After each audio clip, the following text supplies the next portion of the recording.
Liberation Day, tariffs. What might it mean for real estate? I have some early guesses.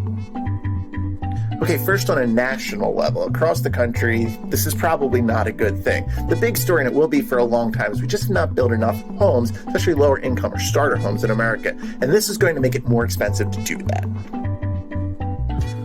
And what about the second home or vacation home market or the investment properties here at the shore? I think what really matters more here is not necessarily the cost of building going up, but what's going on in the stock market. When the stock market tanks like it has, it really does hurt us down here. A lot of our buyers are buying cash with money they have in the markets, or they're making the down payment from the market. And I don't think those people have gone broke. It's not the end of the world. However, people do not like to pull money out of the stock market when their stocks are down. So that's going to hurt quite a bit, I think, at the shore.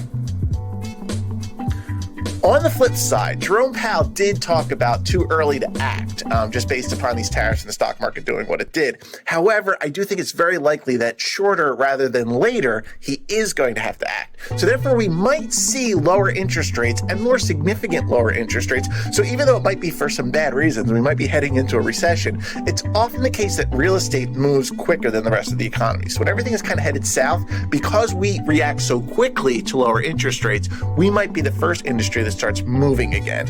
And then the contest will be for buyers whether those lower interest rates offset what might be higher prices if activity picks up again.